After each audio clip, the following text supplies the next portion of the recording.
அணி திரள்வோம் இறை மக்களே, அன்பில் வாழ்வோம் ஓர் குலமாய். அனைத்தும் படைத்து அழைத்து காக்கும் அன்பு தெய்வம் அழைக்கின்றார்.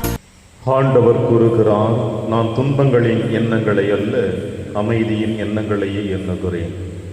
நீங்கள் என்னை நோக்கி மன்றாடுவீர்கள், நான் உங்களுக்கு செவி கொடுப்பேன். எல்லா இடங்களினின்றும் உங்களது அடிமை தளத்தினின்றும் உங்களை மீண்டும் அழைத்து வருவேன். தந்தை மகன் தூய ஆவியாரின் பெயராலே. நம் ஆண்டவராகிய இயேசு கிறிஸ்துவின் அருளும் கடவுளின் அன்பும் தூய ஆவியாரின் நட்புறவும் உங்கள் அனைவரோடும் இருப்பதாக.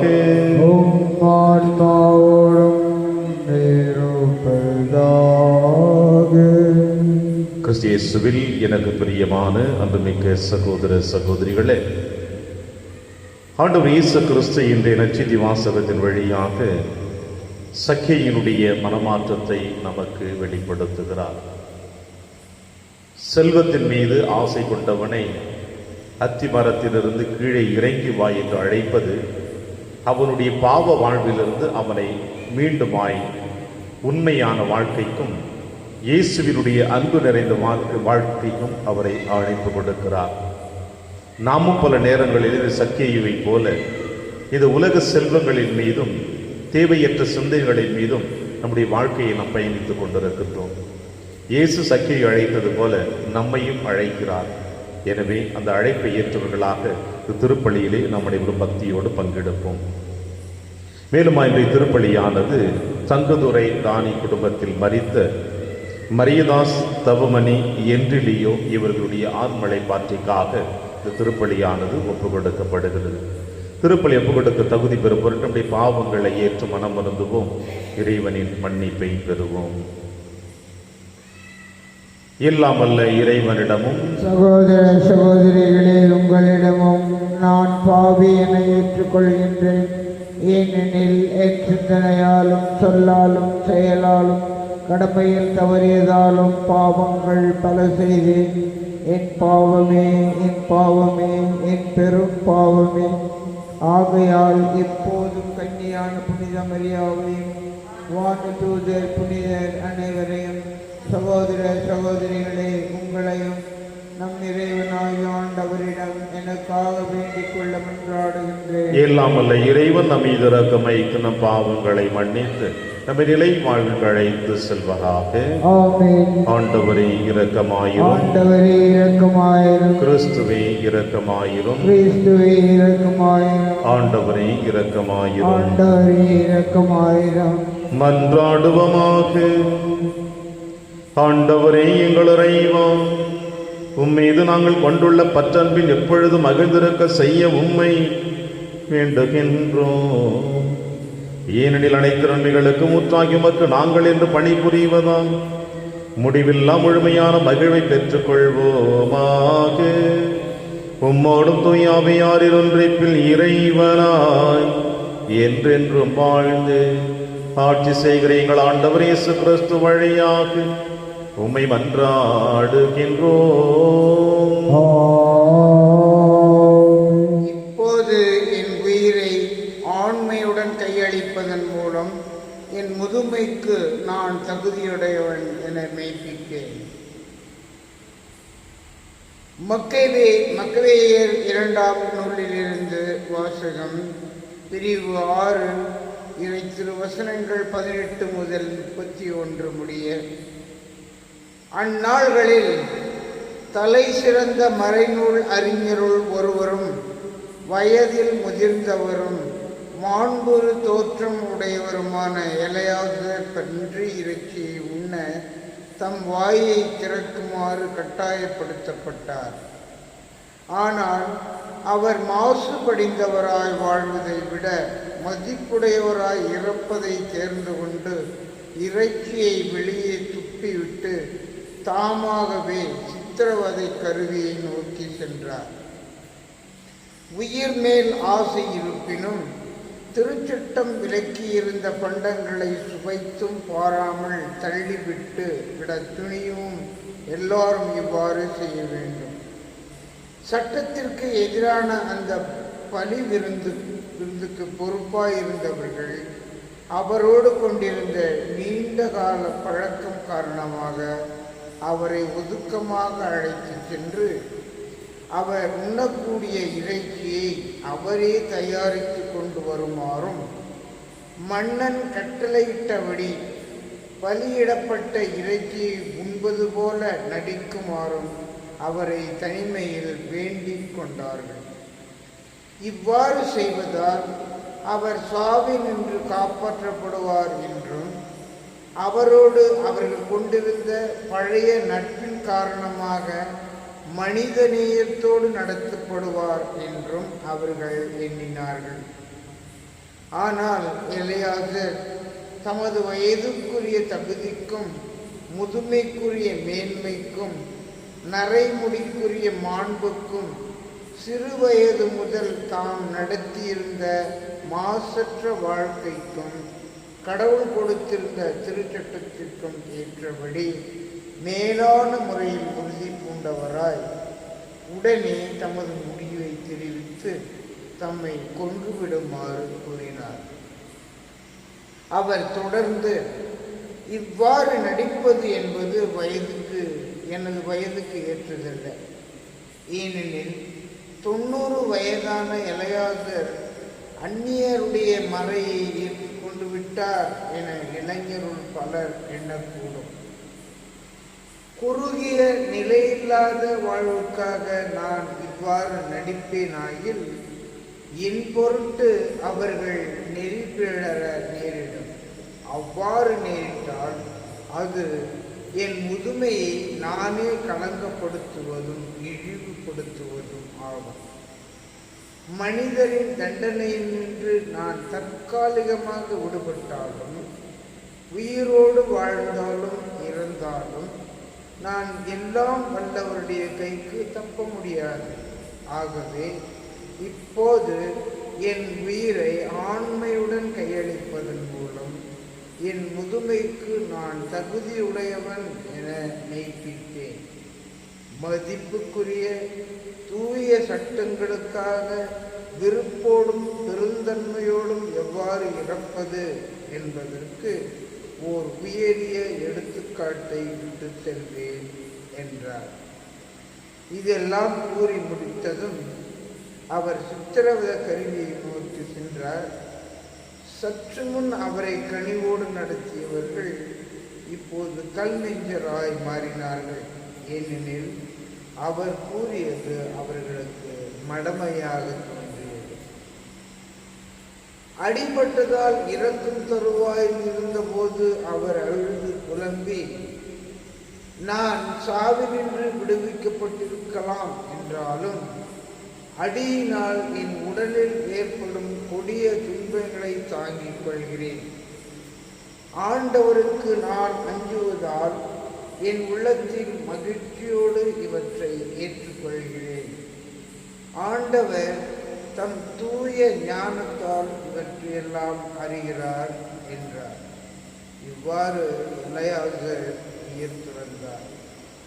அவருடைய இறப்பு இளைஞர்களுக்கு மட்டுமல்ல, அவருடைய நாட்டு மக்கள் அனைவருக்குமே சான்றாண்மைக்கு எடுத்துக்காட்டாகவும் நற்பண்புகளுக்கு அடையாளமாகவும் விளங்கியது.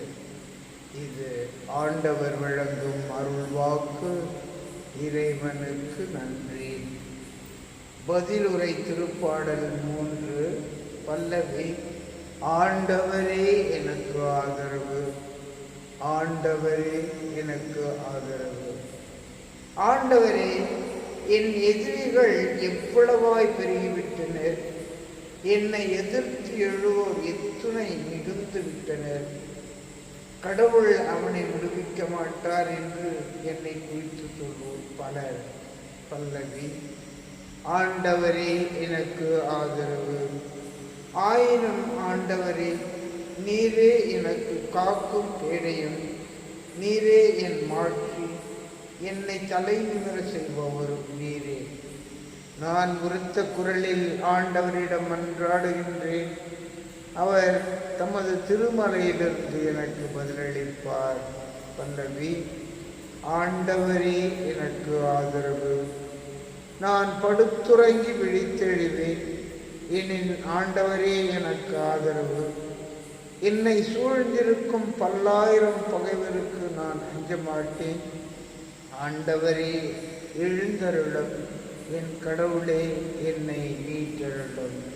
பல்லவி. ஆண்டவரே எனக்கு ஆதரவு. அல்லேலூயா, அல்லேலூயா. கடவுள் நம்மீது அன்பு கொண்டு தம் மகனை நம் பாவங்களுக்கு கழுவாயாக அனுப்பினார். அல்லேலூயா. ஆண்டவர் உங்களோடு இருப்பாராக. ஆன்மாவோடும் இருப்பாராக. எழுதிய பரிசுத்த நற்செய்தியிலிருந்து வாசகம். ஆண்டவரே மாட்சி உமக்கே. இயேசு எரிகோவுக்கு சென்று அந்நகர் வழியே போய்க் கொண்டிருந்தார். அங்கே சக்கேயு என்னும் பெயருடைய செல்வர் ஒருவர் இருந்தார். அவர் வரி தண்டுவோருக்கு தலைவர். இயேசு யார் என்று அவர் பார்க்க விரும்பினார். மக்கள் திரளாய் கூடியிருந்ததால் அவரை பார்க்க முடியவில்லை, ஏனெனில் சக்கேயு குட்டையாயிருந்தார். அவர் முன்னே ஓடி போய் அவரை பார்ப்பதற்காக ஒரு காட்டு அத்தி மரத்தில் ஏறிக்கொண்டார். இயேசு அவ்வழியே தான் வரவிருந்தார். இயேசு அந்த இடத்திற்கு வந்தவுடன் அண்ணாந்து பார்த்து அவரிடம், சக்கேயு, விரைவாய் இறங்கி வாரும், இன்று உமது வீட்டில் நான் தங்க வேண்டும் என்றார். அவர் விரைவாய் இறங்கி வந்து மகிழ்ச்சியோடு அவரை வரவேற்றார்.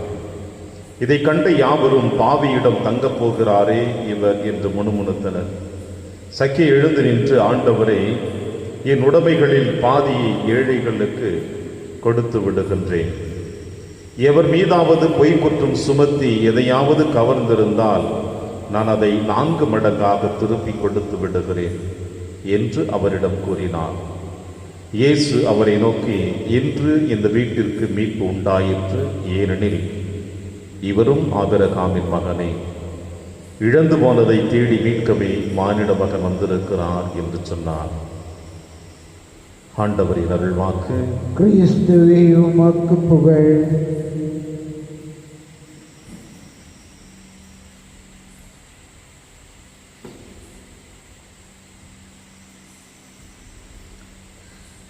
இன்று இந்த வீட்டிற்கு மீட்பு உண்டாயிற்று, ஏனெனில் இவரும் ஆபிரகாமின் மகன்தானே. இழந்து போனதை தேடி மீட்கவே மானிட மகன் வந்திருக்கின்றார். கிறிஸ்து இயேசுவில் எனக்கு பிரியமான அன்புமிக்க சகோதர சகோதரிகளே, இழப்பு என்று சொல்லுகின்ற பொழுது நம்முடைய வாழ்க்கையிலே பலவிதமான இழப்புகளை நாம் சந்தித்துக் கொண்டிருக்கின்றோம். ஒரு சில இழப்புகள் ஈடு செய்யக்கூடியதாக இருக்கிறது, ஒரு சில இழப்புகள் ஈடு செய்ய முடியாததாக கூட இருக்கிறது. இந்த நவம்பர் மாதத்திலே நம்மோடு வாழ்ந்து இறைவனடி சேர்ந்திருக்கின்ற ஒவ்வொரு ஆன்மாக்களுக்காக நாம் செபிப்பது வழக்கம் என்பதை அறிந்து வைத்திருக்கிறோம். ஆனால் உடல் அளவில் அவர்களுடைய பிரிவை நம்மால் தாங்கிக் கொள்ள முடியாமல் மரணம் என்கின்ற அந்த இழப்பை நாம் சந்திக்கின்ற பொழுது ஈடு செய்ய முடியவில்லையே என்று நாம் கதறுகிறோம். ஆண்டவரை நோக்கி நம்முடைய கூக்குரலை எழுப்புகிறோம். பல நேரங்களில் ஆண்டவரை கூட நாம் சபிக்க ஆரம்பிக்கின்றோம். இப்படிப்பட்ட இழப்பு, இந்த இழப்பிற்கு யார் ஈடு செய்ய முடியும்? இந்த இழப்பிலிருந்து யார் நமக்கு விடுதலை கொடுப்பார் என்ற சிந்தனைகளும் கேள்விக்குறிகளும் உலகம் தோன்றியது முதல் எப்பொழுது மனிதன் தன்னுடைய இழப்பை சந்திக்க ஆரம்பித்தானோ அன்று முதல் இன்று வரை எத்தனையோ இழப்புகளை சந்திக்கின்ற பொழுது இந்த கேள்விகள் எழுந்து கொண்டுதான் இருக்கின்றன. ஆனால் உங்களாலும் என்னாலும் ஈடு செய்ய முடியாத ஒரு இழப்பை நம் ஆண்டவர் இயேசு கிறிஸ்து நமக்கு கொடுக்கின்றார். அவரால் மட்டும்தான் இழப்பை ஈடு செய்ய முடியும் என்பதை இந்த நற்செய்தி வாசகத்திலே தெளிவாக சொல்லுகிறார். ஆன்மா இழப்பு இந்த ஆன்மீக இழப்பை யாரெல்லாம் சந்திக்கிறார்களோ அவர்கள் இறைவனிடத்தில் தங்களை அர்ப்பணிக்கின்ற பொழுது, அதுவும் நம்பிக்கையுள்ள விசுவாசமுள்ள வாழ்க்கை வாழுகின்ற பொழுது இறைவன் அந்த இழப்பை ஈடு செய்கிறார் என்பதைத்தான் இன்றைய நற்செய்தி வாசகம் உங்களுக்கும் எனக்கும் சொல்லுகிறது. இன்றைய நற்செய்தி வாசகத்தின் இறுதி அத்தியாயத்தில் இயேசு சொல்லுகிறார், இழந்து போனதை தேடி மீட்கவே மானிட மகன் வந்திருக்கிறார் என்றும், அதற்கு முன்னதாக வாக்கியங்கள் உனக்கும் எனக்கும் சொல்லுகிறது என்னவென்றால், இன்று இந்த வீட்டிற்கு மீட்பு உண்டாயிற்று, ஏனெனில் எவரும் ஆபிரகாமின் மகன் தானே. ஏன் இயேசு கிறிஸ்து இந்த இடத்தில் ஆபிரகாமின் மகன் என்று சொல்லுகிறார் என்றால், நம்பிக்கையின் விசுவாசத்தின் தந்தை என்று அழைக்கக்கூடிய ஆபிரகாம், அவரை போல நம்பிக்கையோடு விசுவாசத்தோடு இந்த உலகத்தில் யாரெல்லாம் வாழ்ந்து கொண்டிருக்கிறார்களோ அவர்கள் அனைவருமே ஆபிரகாமின் மகன் தான் என்று சொல்லுகிறார், மகள் என்று சொல்லுகிறார். இழந்து போனதை மீட்கவே மனிதனை தேடி வந்தார் என்று இயேசு சொல்லுவதும், இவரும் ஆபிரகாமின் மகன்தானே என்று சொல்லுவதும் ஒரு முரண்பாடோடு காணப்படக்கூடிய நிகழ்வாக இந்த நற்செய்தி வாசகத்தை நீங்களும் நானும் காண முடியும். அது என்னவென்றால், சக்கேயு ஆபிரகாமின் மகன் என்று இயேசு சொல்லுகிறார். இழப்பை சரி செய்வதற்காக இயேசு வந்திருக்கிறார் என்று சொன்னால் அது ஏற்றுக்கொள்ளக்கூடிய விஷயம். ஆனால் சக்கேயு ஆபிரகாமின் மகன் தானே என்று சொல்லுகின்ற பொழுது, இந்த நற்செய்தி வாசகத்தினுடைய முதல் அத்தியாயத்தை நாம் சற்று சிந்திக்க ஆரம்பித்தோம் என்றால், எப்படி சக்கேயு ஆபிரகாமின் மகனாக மாற முடியும்? நற்செய்தி வாசகங்களை நாம் ஆழமாக உள்வாங்கி சிந்தித்தோம் என்றால், இன்னும் சக்கேயுடைய வாழ்க்கையிலே முரண்பாடுகளை தான் நாம் காண முடியும்.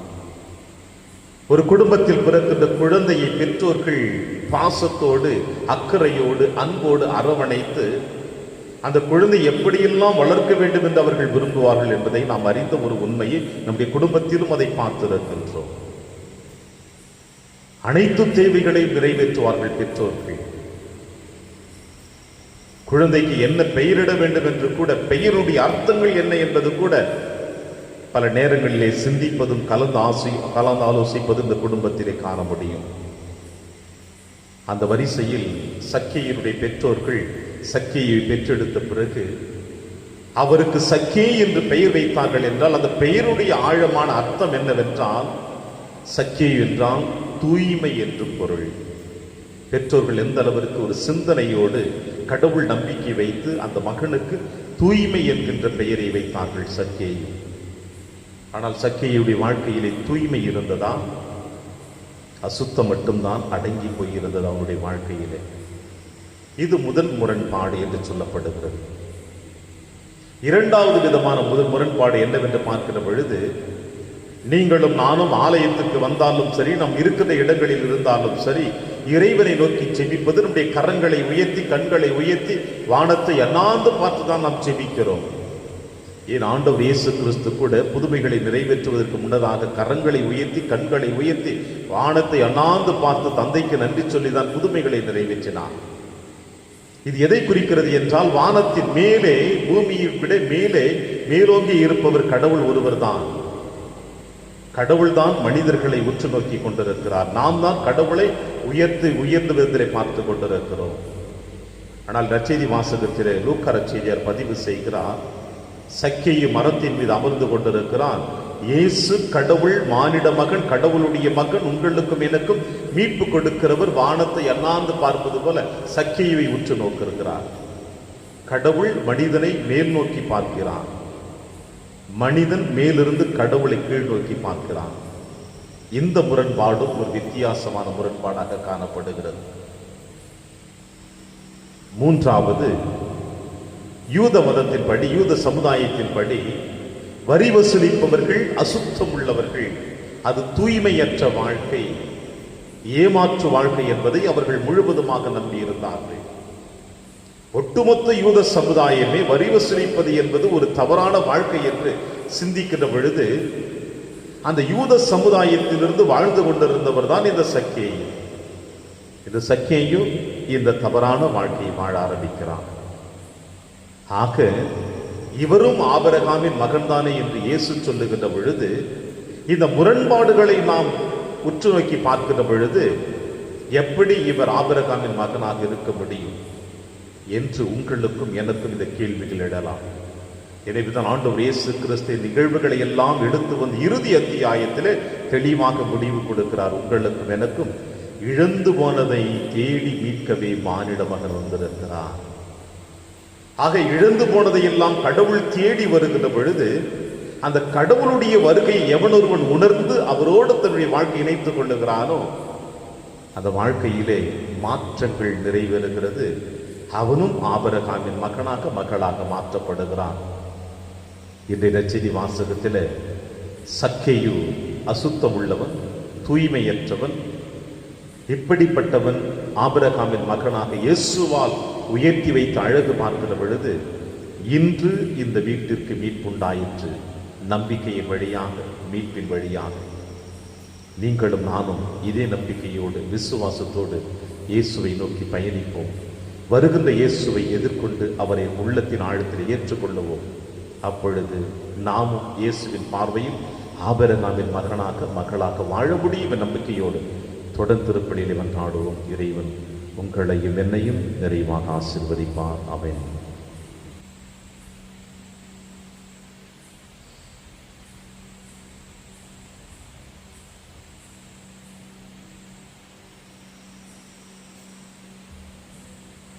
ஆண்டவரை அனைத்துலகில் நிறைவா நீர் வாழ்த்த பெறுவீராக. என் வல்லமையிலிருந்து நாங்கள் அப்பத்தை பெற்றுள்ளோம். நிலத்தின் விளைவு மனித உழைப்பின் பயனுமானது அப்பத்தை வகுப்பு கொடுக்கிறோம். இது எங்களுக்கு வாழ்வளிக்கும் அப்பமாக மாறும். இறைவன் என்றென்றும் வாழ்த்த பெறுவாராக.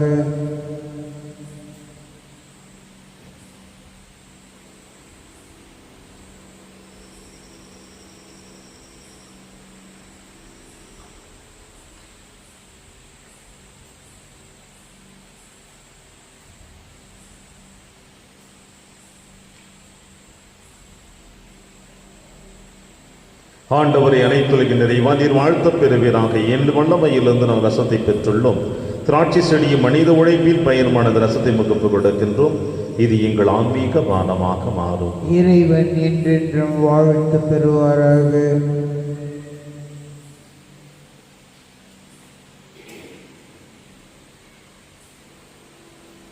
சகோதர சகோதரிகளை என்னுடையதும் உங்களுடையதுமான இப்படி எல்லாமல்ல தந்தையாக இறைவனுக்கு ஏற்றதாகபடி செபியுங்கள். ஆண்டவர் தமது பெயரின் புகழ்ச்சிக்காகவும் மாட்சிக்காகவும் நமது நன்மைக்காகவும் புனித திரு அவை அனைத்தின் நலனுக்காகவும் உமது கையிலிருந்து இப்பலியை ஏற்றுக்கொள்வாராக. ஆண்டவரே எங்களுக்கு அருள் புரிய உம்மை வேண்டுகின்றோம். அதனால் மாண்புக்குரிய உமது திருமுன் எங்கள் நம்பிக்கை நாங்கள் ஒப்பு கொடுக்கும் காணிக்கை இறை பற்றின் அருளையும் நிலையான பேரின்பத்தையும் எங்களுக்கு பெற்று தருவதாக. எங்கள் ஆண்டவராகிய கிறிஸ்து வழியாக உம்மை மன்றாடுகின்றோம்.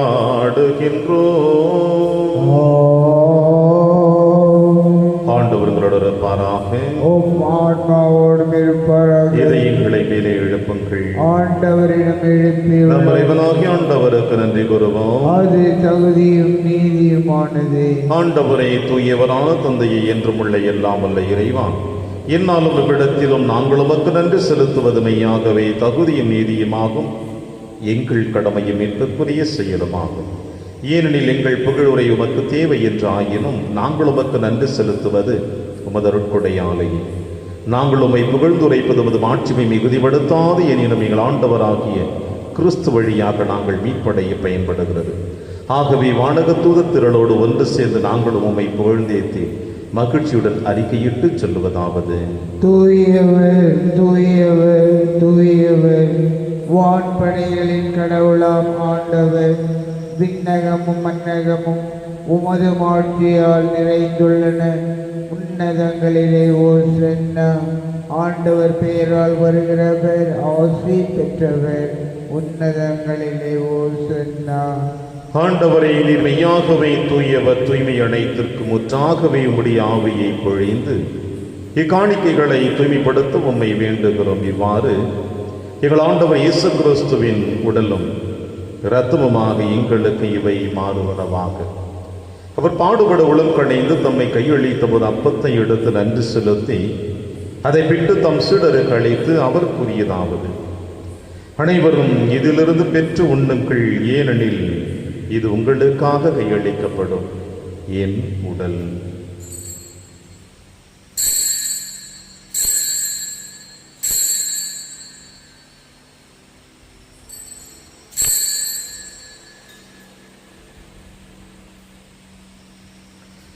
அவர் நம்மை இரவிருந்தை அருந்திய பின் கிண்ணத்தையும் எடுத்து மீண்டும் நன்றி கூறி தம் சீடர்களுக்கு அளித்து அவர் கூறியதாவது: அனைவரும் இதிலிருந்து பெற்று பருகுங்கள், ஏனெனில் இது புதிய நிலையான உடன்படிக்கைக்குரிய என் இரத்தத்தின் கிண்ணம். இது பாவ மன்னிப்புக்கென்று உங்களுக்காகவும் பலருக்காகவும் சிந்தப்படும். இதை என் நினைவாக செய்யுங்கள்.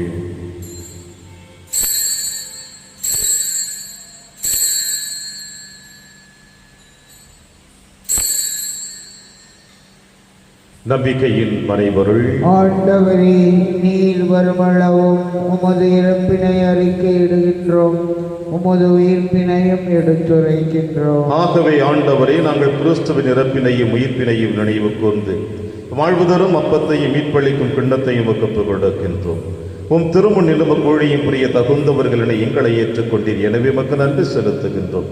மேலும் கிறிஸ்துவின் உடலிலும் இரத்தத்திலும் பங்கு கொள்ளும் எங்களை தூய ஆவியார் உண்டு சேர்க்க வேண்டும் என உம்மை தாழ்மையுடன் மன்றாடுகிறோம். ஆண்டவரை, உலகெங்கு பரவி இருக்கும் திரு அவை நினைவு கூர்ந்தருளும்.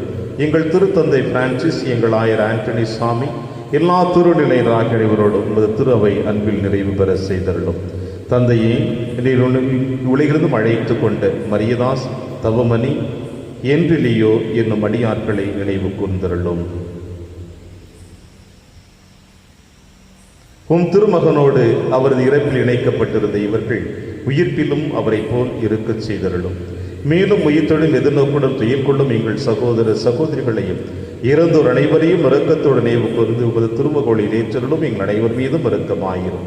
கடவுளின் கன்னி தாயான புனித மரியா, அவருடைய கணவரான புனித யோசேப்பு, புனித திருத்தூதர்கள், புனித பிரான்சிஸ் சேவேரியார், புனித கஸ்பார் மற்றும் இவ்வுலகிலும் புகுந்தவராய் இருந்தாகிய புனிதர் அனைவருடனும் நாங்கள் நினைவாழ்வில் கொண்டு கொள்ளும் தகுதி பெற்று உம் திருமகன் இயேசு கிறிஸ்து வழியாக உம்மை புகழ்ந்தேத்து மறுமுருள உம்மை மன்றாடுகின்றோம். இவர் வழியாக இவரோடு இவரில் எல்லாம் வல்ல இறைவனாகிய தந்தையே, தூய ஆவியாரின் ஒன்றைப்பில் எல்லா புகழும் ஆட்சியும் என்றென்றும் உமக்கு உரியதே. ஆமென், ஆமென், ஆமென்.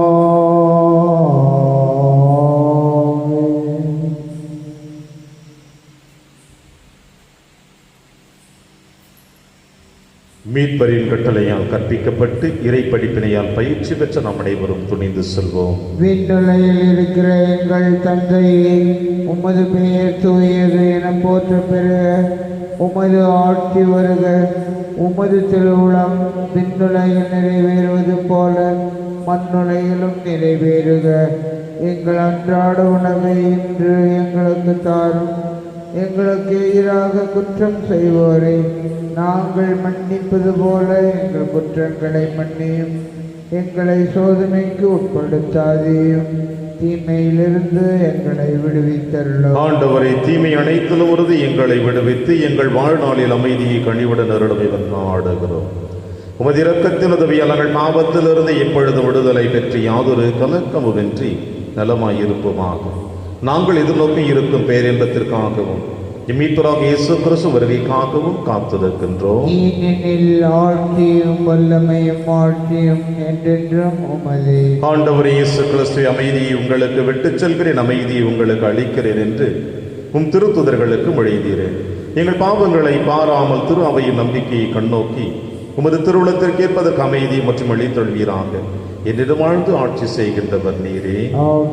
ஆண்டவருடைய அமைதி உங்கள் அனைவரோடும் என்றும் இருப்பதாக.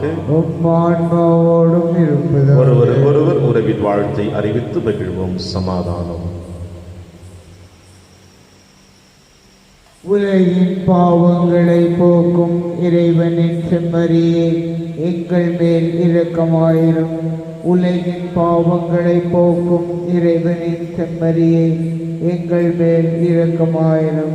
உலகின் பாவங்களை போக்கும் இறைவனின் செம்மறியே, எங்களுக்கு அமைதியை அளித்தருளும்.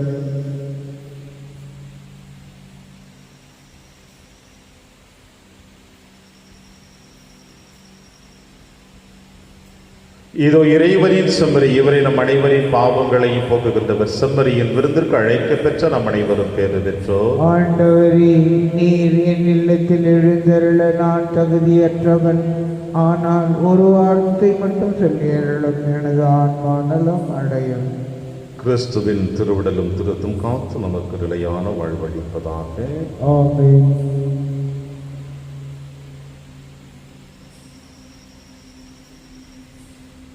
கிறிஸ்துவின் ஆன்மாவே என்னை புனிதமாக்கும். கிறிஸ்துவின் திருவுடலே என்னை மீட்டருளும். கிறிஸ்துவின் திருரத்தமே எனக்கு எழுச்சியூட்டும். கிறிஸ்துவின் விழாவின் தண்ணீரே என்னை கழுவிடுமே. கிறிஸ்துவின் பாடுகளே என்னை தேற்றிடுமே. ஓ நல்ல இயேசுவே, எனக்கு செவிசாயும். உம் திருக்காயங்களுள் என்னை மறைத்தருளும். உம்மிடமிருந்து என்னை பிரிய விடாதீர். தீய பகைவரிடமிருந்து என்னை காத்தருளும். எனது இறப்பின் வேளையில் என்னை அழைத்தருளும். உம்மிடம் வர எனக்கு கட்டளையிட்டருளும். புனிதர்களோடு எக்காலமும் உம்மை புகழச் செய்யும். ஆமென். கடவுளின் அன்மையே எனக்கு நலம். ஆண்டவராகிய கடவுளிடம் நான் நம்பிக்கை வைத்துள்ளேன். நன்றி கூறி மன்றாடுவோமாக. ஆண்டவரையும் தூய மறை நிகழ்வுகளின் கொடைகளை பெற்றுக்கொண்ட நாங்கள் உம்மை பணிவுடன் வேண்டுகின்றோம். அதனால் தமது நினைவாக நாங்கள் செய்யுமாறும் திருமகன் கட்டளையிட்டவை எங்களை அன்பின் வளர்ச்சிக்கு இட்டு செல்வனவாக. எங்கள் ஆண்டவராகிய கிறிஸ்து வழியாக உம்மை மன்றாடுகின்றோம். ஆண்டவர் உங்களோடு இருப்பாராக.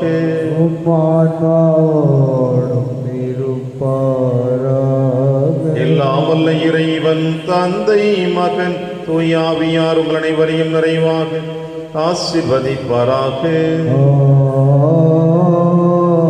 சென்று வாழுங்கள், திருப்பலி நிறைவேறிற்று.